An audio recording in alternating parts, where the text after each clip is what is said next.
Alright, let's really set the stage here. Think about it. For a long time, the narrative has been that Canada, when it comes to major defense decisions, often looks south. But this recent development, this feels different. It's not just about buying new fighter jets. It's a clear signal, a very public declaration that Canada is ready to forge its own path on the world stage, particularly when it comes to something as crucial as national defense. This isn't a knee-jerk reaction. It's a calculated move, a deliberate step towards asserting greater control over its own destiny. For years, the prospect of acquiring the F-35 under the terms that were on the table, especially those shaped by the previous U.S. administration, had become increasingly problematic for Ottawa. There were concerns about cost, about the level of influence it would give a single foreign power over Canada's defense strategy, and frankly, about the overall reliability and predictability of the deal itself. So, this decision to look elsewhere, specifically towards Europe, isn't just about finding a different plane. It's about reclaiming a sense of autonomy. It's about saying, we value our alliances, but we will make decisions based on our own national interests and our own vision for our future. This is a strong statement, a bold assertion of sovereignty in a world where such independence can be challenging to maintain. And it really sets the tone for understanding why this move is so significant. Now, to truly grasp the weight of this decision, we need to look back at the context, specifically the rather rocky road that was the potential F-35 deal under the Trump administration. That's where things really started to get complicated for Canada. So let's rewind a bit and think about the atmosphere surrounding the potential F-35 acquisition during the Trump years. It wasn't exactly a smooth ride, was it?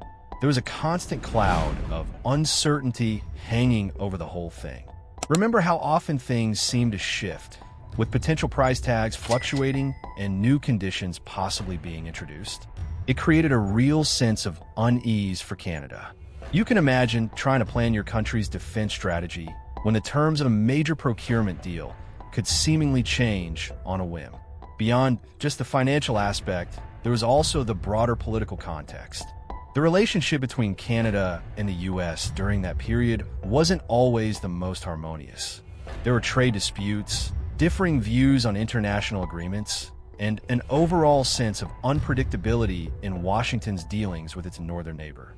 In that kind of environment, committing to a massive, long-term defense project with the U.S., especially one that had already faced its share of delays and cost overruns, likely felt like an increasingly risky proposition for Canada. It wasn't just about the plane itself. It was about the entire package, the potential strings attached, the long-term reliance on a partner whose policies could shift dramatically, and the overall sense of instability that permeated the relationship at the time. It's fair to say that the whole experience left a bit of sour taste and probably made Canada seriously reconsider its options. And that brings us to the next logical step in this story. Canada's decision to look westward across the Atlantic for a different kind of partnership and a potentially more stable and reliable path forward for its defense needs. After navigating the complexities and uncertainties of the potential U.S. deal, it makes perfect sense that Canada would start looking elsewhere, and Europe has emerged as a really compelling alternative. Think about it. Several European nations have developed their own advanced fighter jet programs, often with a strong emphasis on innovation and tailored solutions. This opens up a range of possibilities for Canada to find an aircraft that truly meets its specific operational needs and strategic goals, rather than having to fit into a pre-existing framework. Beyond just the technology itself, looking towards Europe also signifies a desire for a different kind of partnership.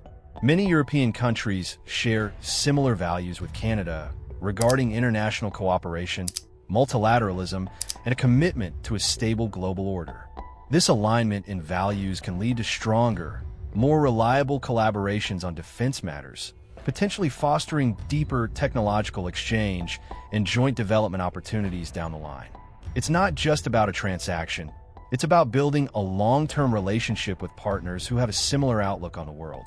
This strategic shift also allows Canada to diversify its alliances, moving away from an over-reliance on a single dominant partner and instead building a network of relationships that can provide greater stability and flexibility in the long run. It's a move that really underscores Canada's desire to be a more independent and influential player on the global stage. Now let's really dig into why this strategic alliance with Europe could be a major win for Canada, looking at the specific advantages it could bring. First off, when we talk about technological superiority and tailored solutions, think about it this way. European aircraft manufacturers often pride themselves on their cutting-edge designs and their willingness to customize platforms to meet the specific needs of their clients. This means Canada might have access to technologies that are just as advanced, if not more so, than what was on offer with the F-35. And crucially, they might be able to get an aircraft that is specifically configured for Canada's unique operational environment and defense requirements. Then there's the really important aspect of strengthening Canada's independent foreign policy. For a country like Canada, which values its role as a distinct voice on the world stage, not being overly reliant on any single powerful partner is key. By diversifying its defense procurement, Canada sends a clear message that it's not simply an extension of its southern neighbor. This allows Canada to pursue its own diplomatic and strategic objectives with greater freedom and flexibility, which is a significant boost to its international standing. And let's not forget the potential for economic benefits and job creation right here at home. European partnerships often involve commitments to invest in local industries, potentially leading to technology transfer, research and development opportunities, and the creation of high-skilled jobs for Canadians in the aerospace and defense sectors. This kind of economic spin-off is a huge win for the country. Finally, all of these factors contribute to an enhanced geopolitical standing for Canada. By making a strategic decision that prioritizes its own interests, embraces advanced technology, and fosters new international partnerships, Canada positions itself as a discerning and influential global player. It shows that Canada is serious about its defense capabilities and is willing to take bold steps to secure its future. While this looks like a pretty positive picture for Canada, we also need to consider the other side of the coin and what the implications of this decision might be for the United States. It's fair to say that this development likely isn't being viewed as good news south of the border. Okay, let's flip the script and think about how this news might be landing in the United States. It's probably not being celebrated, to say the least. First and foremost, when a long-standing ally like Canada decides to go in a different direction for a major defense procurement, it inevitably raises questions about the strength of the alliance. This isn't just about planes. It's about trust and a shared vision for North American security. When Canada chooses European partners over the US, it suggests a potential erosion of that traditional bond, and that's a significant concern for Washington. Then there's the impact on American aerospace dominance. The US has long been a leader in military aircraft manufacturing, and the F-35 was meant to be the flagship of its future air power. Canada, as a key partner, opting for a European alternative could be seen as a dent in that reputation, potentially questioning the universal appeal and competitiveness of US military hardware on the global stage. Other nations might start to take notice and reconsider their own options. From a strategic perspective, this could also be viewed as a setback for North American defense. The idea has always been that Canada and the US would work closely together to protect the continent. If Canada is operating on a different technological platform with different partners, it could complicate joint operations, interoperability, and the overall coordination of defense efforts. This fracturing of a traditionally unified approach to continental security is a real worry. Finally, there's the potential interpretation of this as a missed opportunity for the US, and perhaps even a sign of an approach that hasn't prioritized its allies' needs and concerns. Some might argue that the way the F-35 deal was handled during the previous administration, with its uncertainties and potential for shifting goalposts, ultimately pushed Canada towards seeking more stable and reliable partnerships elsewhere. This could fuel a narrative that the US, at times, has taken its alliances for granted. Now, while this development might be seen as a negative for the US, it's worth considering who stands to gain from this shift. And that brings us to Europe. Canada's decision to look across the Atlantic for its next-generation fighter jets is undoubtedly a significant win for European aerospace industries. Think about it. Securing a major contract with a country like Canada, a respected member of NATO and a significant player on the global stage, is a huge endorsement of their technological capabilities and the quality of their aircraft. It's not just about the immediate financial benefits of the deal. It's about the prestige and the potential for future opportunities that this kind of success can generate.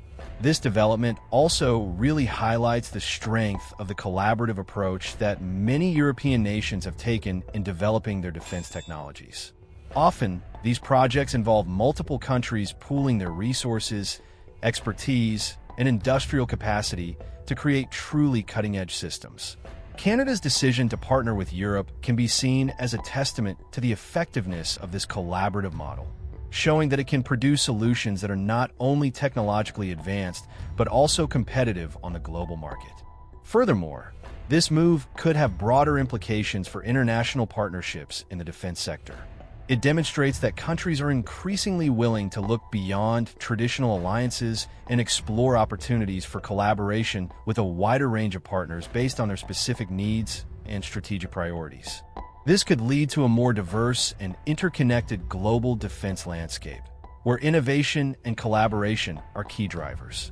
It's a clear signal that European aerospace is a force to be reckoned with, and that their commitment to quality and partnership is resonating on the international stage.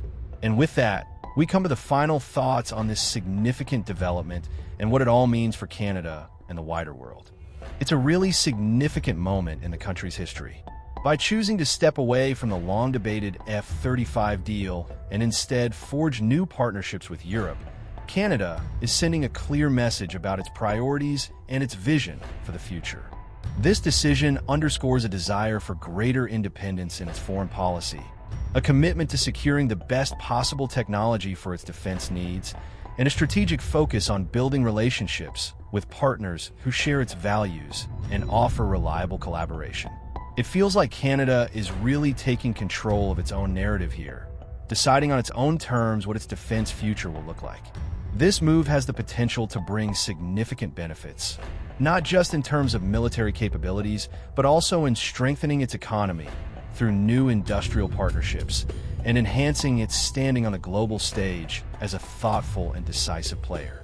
While there will undoubtedly be repercussions for the United States, this decision ultimately seems to be about Canada, asserting its sovereignty and charting a course that it believes will lead to a brighter and more independent future.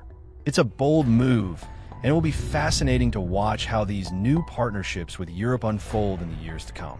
What are your thoughts on this major shift in global alliances? Do you think Canada made the right decision? What are the long-term implications for North American security and the global defense landscape? Let us know in the comments below. And if you found this news breakdown insightful, be sure to like this video and subscribe to our channel for more trending global news updates. Don't forget to hit that notification bell so you don't miss our next report.